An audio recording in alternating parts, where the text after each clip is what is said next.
Ce n'est plus un simple désaccord diplomatique. Ce n'est plus une tension passagère entre deux capitales.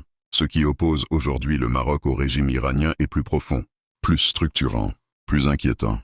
Il s'agit d'un conflit aux dimensions religieuses, politiques et stratégiques. D'abord, le choc religieux.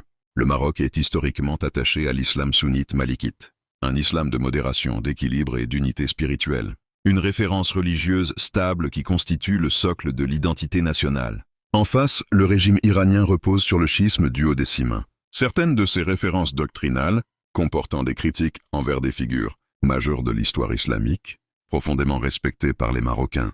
Pour beaucoup, ce n'est pas un simple débat théologique. C'est une question de constante religieuse. Une ligne rouge liée à l'identité spirituelle du royaume. Mais le désaccord ne s'arrête pas là. Sur le plan politique, le Maroc a accusé l'Iran d'avoir soutenu le Front Polisario, notamment par l'intermédiaire de réseaux régionaux. Des accusations graves, car elles touchent directement à l'intégrité territoriale du royaume. Lorsque l'unité nationale est perçue comme menacée, la réponse est ferme. C'est dans ce contexte que les relations diplomatiques ont été rompues. Au-delà du dossier du Sahara, les tensions s'inscrivent dans un climat régional marqué par des rivalités d'influence, des alliances stratégiques et des équilibres fragiles. Mais la position marocaine se veut cohérente. Le Maroc rejette toute attaque contre des civils, où qu'elle ait lieu.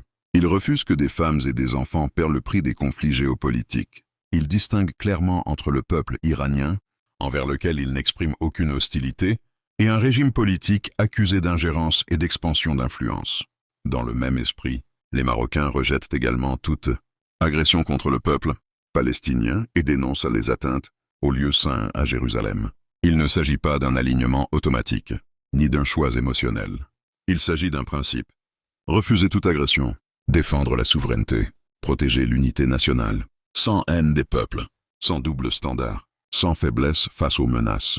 Pour le Maroc, la stabilité, l'intégrité territoriale et la sécurité spirituelle ne sont pas négociables. La souveraineté n'est pas une option, c'est une ligne rouge.